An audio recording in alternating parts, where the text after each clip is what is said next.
Welcome, ladies and gentlemen, to our Wednesday night class. Nice to see everyone. We are studying Parashat Bo, and we are finishing up the three last plagues that God whacks the Egyptians with before they leave, before the final exodus. We'd like to thank tonight's sponsors. Tonight is sponsored by Ron and Eileen Friedman in memory of Ron's mother, who today is the date of her the English date of her passing. Next week is going to be the Hebrew date on the 15th of Shevat. So tonight's class is dedicated in memory of Minna Friedman. That's Minna Bat Nachum Isser and Roiza Liba. May her neshama have an aliyah. A lot of blessings for her and her descendants. And as is very special, that she is the older sister of Reb Leib. So that is a very, very big blessing for her, for Reb Leib, her brother, and for the entire family and descendants, B'ezrat Hashem. Tonight's class is also sponsored by my son, Moshe Chaim Laredo, who is sponsoring tonight's class in memory of Ruth Alexandra Esther Chaya Bat Patricia Luna. May her neshama have an aliyah, and may Hashem send hope and salvation and blessing to her husband and children. B'ezrat Hashem, blessings and only good things for them. Amen v'amen.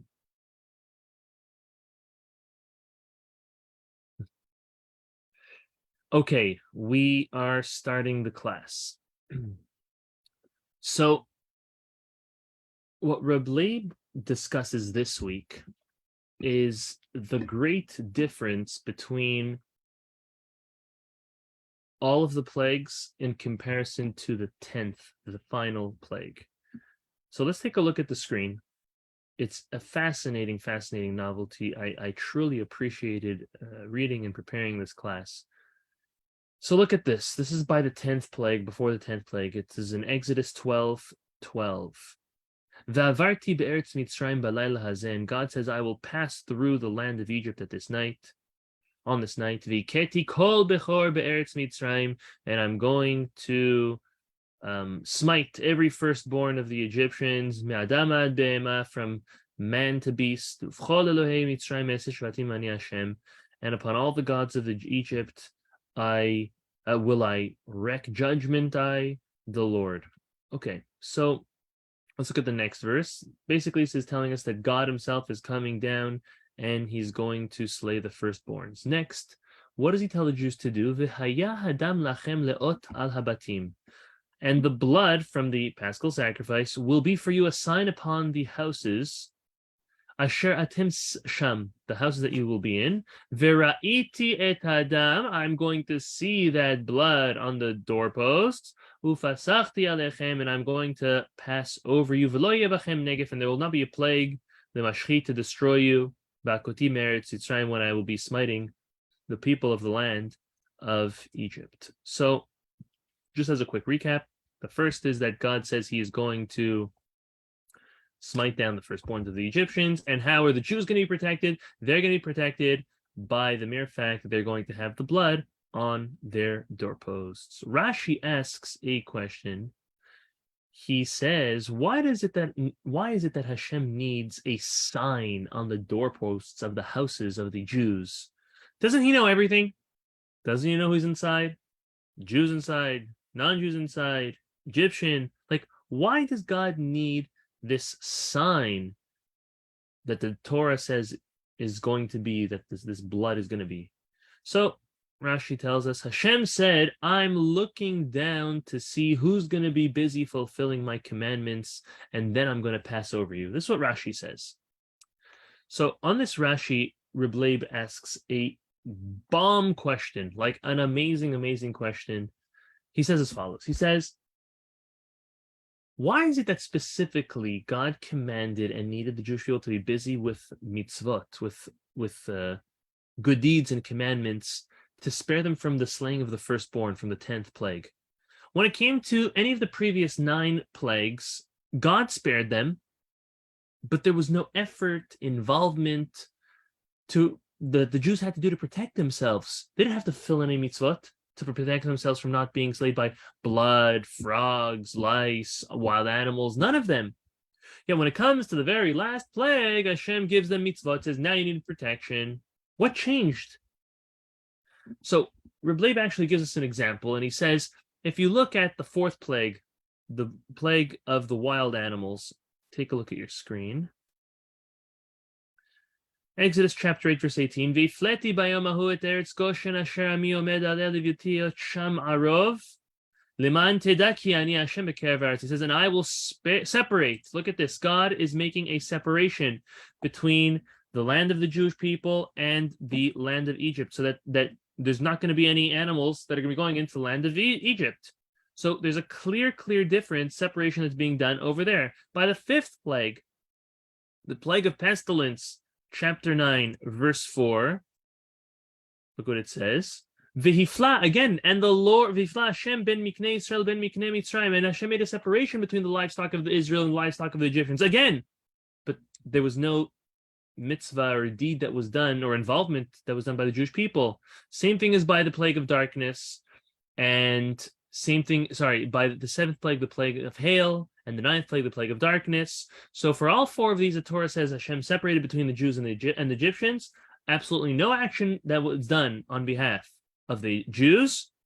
But now there's a change in pattern when it comes to the final plague. Reb Leib wants to know why.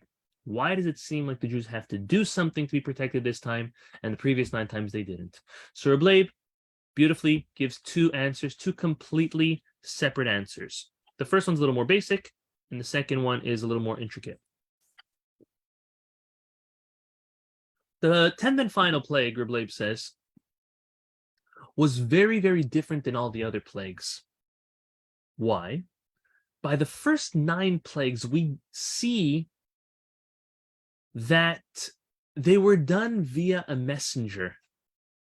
Meaning, Hashem told Moshe and Aaron, and it was angels that carried out everything that had to be done. But the 10th plague was done by God himself. We read in the Passover Haggadah that the Haggadah expounds upon Va'avarti b'Eretz Mitzrayim b'layla hazeh, when Hashem says that he's going to pass through this land of Egypt this night. What do we read? We say, Ani v'lo malach, ani v'lo saraf. We say, Hashem is saying, I'm going to come down and no angel. I'm coming down, no other celestial being. It's going to be me and only me. So the Ramban says, Nachmanides, he writes, that when a king travels from place to place, it's customary that soldiers will be sent ahead of the king to, quote unquote, pave the way, so that no one's going to see the king, torment the king, bother the king. It's for safety reasons. It's so many reasons. Today, something pretty similar is done for presidents, prime ministers. When they travel, there's a motorcade that drives really fast and rough before the prime minister, the president, the king, whatever it may be. Almost like rough and running down people, moving them out of the way, like skimming by cars, so that everyone gets it to stay back. As we say in Hebrew, La'avdil elef havdalot, can't compare, obviously, presidents and kings and prime ministers to Hashem. But when Hashem travels and he comes down himself to do something, before he actually comes down, before he actually goes through to do it, there are angels. Reb Leib refers to them as wild angels that sweep through first. And these wild angels don't differentiate between righteous and wicked people unless there's a clear sign.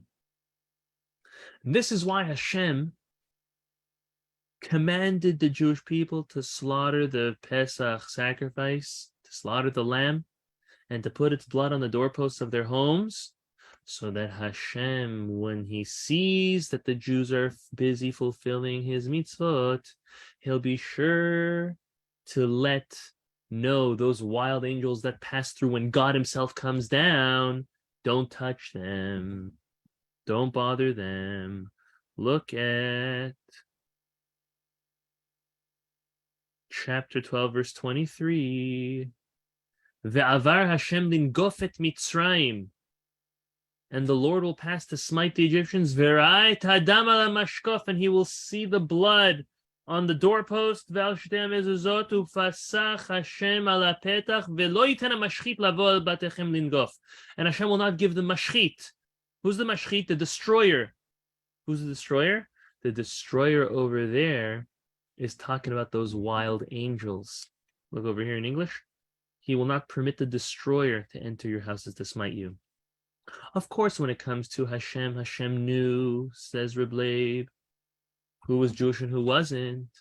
But the sign was for the wild angels that were coming before, because wild angels come right before Hashem, just like when a king comes down. He has like this rough motorcade in front of him. So too, HaKadosh Baruch Hu does as well. And this was the great contrast between the first 9 plagues and the 10th plague. First 9 plagues, it was only regular angels, and an angel that has a mission gets that mission done. They do what they're commanded to do. They stay on target, and that's it. So their target was to harm the Egyptians. That's what they did. These wild angels are reckless. So when Hashem himself had to come down and travel, the Jews had to sanctify themselves, and they had to be busy with mitzvot, busy slaughtering the lamb and doing circumcision, brit milah, so that they would have merit to withstand and survive God's presence coming through. This is Reb Leib's first answer. So his first answer is basically that Hashem came and did it himself, and Hashem himself was coming through. Okay? Second answer. The Torah is very clear, Reb Leib says, on why Hashem brought the first 9 plagues on Egypt. The Torah says time and time again, it was not just once, this was in order to prove that there is a king and ruler of this world, and even though Paro, who believed that he was a ruler in his own right, is subject to God's rulership and must obey Hashem's will to free the Jewish people. You had no choice. When Paro tells Moshe, take a look at your screen. When Paro tells Moshe, "Vayomer Paro, mi Hashem asher shma b'kolo," who's God that I need to hear him? I need to heed his words. L'shalach et Israel, to send the Jewish people out. Lo yadati et Hashem v'gam et Israel lo ashalech. I don't know who God is, and I'm not sending the Jews out. This was something that took place during their first encounter ever since Moshe was appointed as the messenger. And Hashem made it a point, says Reb Leib. He made it a point that the next 9 plagues, the first 9 plagues, will teach Paro who God is. Because he said he didn't know who God is. He's not sending them out. Hashem's like, I'm going to teach you who I am. Oh, and you're going to know it. It's going to be imprinted all over Egypt forevermore. As we know, this Emunah lesson, this lesson of good faith, was not just for Paro in Egypt. It was equally important for the Jews to learn this Emunah lesson, and for Jewish people to transmit this Emunah lesson to their children and their grandchildren until, and following every single generation until Mashiach. How do we know this? As it says, chapter 10 in the book of Exodus, verse 2, in order that you will tell the ears of your sons and your sons' sons how I made a mockery of the Egyptians, and all of the signs that I placed in them, so that you will know that I am the Lord. So there's a purpose. Again, the purpose of the first 9 plagues was to teach Paro and the Jewish people a lesson in Emunah. Who is God? And for us to translate that down generation after generation. However, explains Reb Leib, when it comes to the 10th and final plague, the slaying of the firstborn, there's a completely different lesson God was coming to teach. What was that? Well, Hashem tells Moshe Rabbeinu before all the plagues even started. This was by the burning bush. Look what Hashem tells him. He tells him, chapter 4, verses 22 and 23. V'amarta el Paro. By the way, you're going to tell Paro, Kol amar Hashem b'ni b'chor Yisrael, that the Jewish people are my firstborn. Next verse, verse 23. Va'omar elecha. You know what he's going to say to you? Shalach et b'ni v'yavdeni v'tamen l'shalechot. So I want you to tell Paro, send out my son to worship me, and Paro will refuse. So what's going to be the consequence? If you refuse, I'm going to slay your firstborn son. It seems, Reb Leib, like this was a plan all along. God planned all along that if Paro would not heed the words of Moses to send the Jewish people out, that he was going to lose his firstborn. And along with that came all the firstborns. The Midrash asks, why is it that God refers to the Jewish people as Beni Bechori, my firstborn son, in singular? Jewish people are millions of people, my firstborns. God could have many firstborns, right? Why is it that he refers to them in a singular form, my firstborn son? The Midrash answers, Hashem, you know who he was deeply referring to? He was referring to Jacob who acquired the birthright from his brother Esav with a specific intention in mind. And his intention was in order to serve Hashem at the highest level, at the level of a firstborn.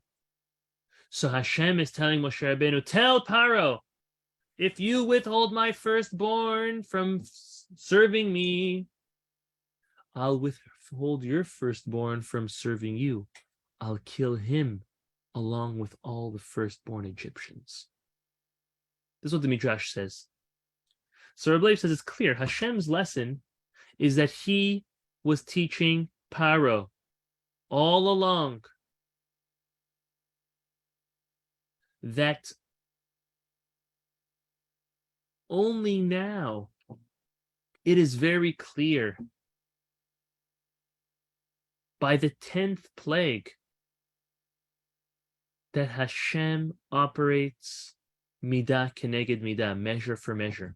It's the way that God operates. Again, let me just rephrase that. Reb Leib says that Hashem is telling Paro that all along during all 10 plagues, God was also operating measure for measure. But that wasn't the main point. The main point over there was to give the Jewish people an Emunah lesson. But this 10th plague was coming to clearly teach Paro that he works measure for measure. Now, Hashem is saying, this people, this nation's ancestor, Jacob, stood up against his brother and made it an enemy out of his brother to acquire the birthright just so that he and his descendants could serve Hashem. And now you want to get in the way of that? Hashem says, I'm going to do measure for measure. You're withholding my firstborn, I'm going to withhold your firstborn. At that point, when Hashem is claiming that the entire intention of the Jewish people is to serve him, he had to give the Jewish people an opportunity to fulfill mitzvot and to prove that indeed they, the Jewish people, wanted to continue in the ways of their ancestor Jacob and really serve Hashem. If Bnei Israel would not show their interest, their commitment, their willingness to serve Hashem, how could God justify, says Reb Leib, of slaying the firstborn Egyptians? It would not be measure for measure anymore. So this is why God commands the Jewish people to slaughter the lamb and to sacrifice, to slaughter the lamb and to sprinkle the blood and to circumcise them, their boys, to show their commitment to serve Hashem, which was the whole point of freeing the Jewish people from Egypt. So based on this, it's a beautiful answer. Beautiful, beautiful answer. Based on the second answer, Reb Leib says that it makes perfect sense why out of any of the 613 mitzvot, these were the two mitzvahs Hashem gave the Jewish people to prove that they're willing to fulfill his commandments. The first mitzvah, the mitzvah of slaughtering the lamb and putting the blood on the doorpost, that is a mitzvah that has no rational explanation. It makes no sense. You know what it does prove? It proves that the Jewish people are willing to fulfill Hashem's commandments, whether it makes sense or not, just like faithful servants. A servant has no choice when their master says to do something if they want to do it or not. So Hashem deliberately chose a mitzvah that has no rational explanation for them to do, and they did it willingly. It had to be done this way, because the Jewish people were barren from all mitzvot. They were literally naked from all good deeds.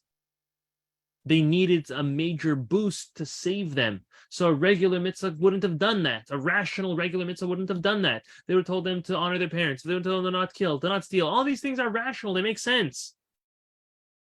They needed something that didn't make sense. That would suffice.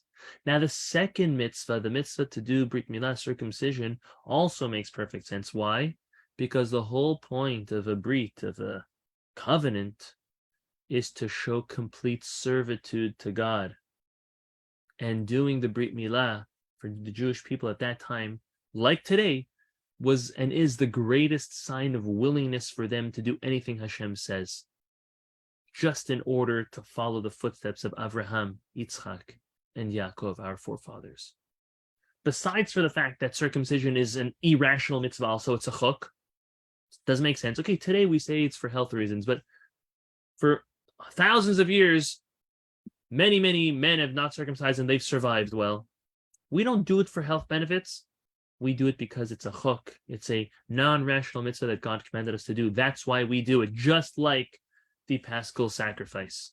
So these two mitzvot were given to the Jewish people and fulfilled by them in order to completely show their commitment and willingness to serve Hashem as proper servants of the Lord, servants of Hashem, even though it didn't make sense to them. So let's just wrap up and summarize the two reasons. The question was, why is it that by the 10th plague, Hashem gave the Jewish people commandments which seemingly were there to serve as a protection?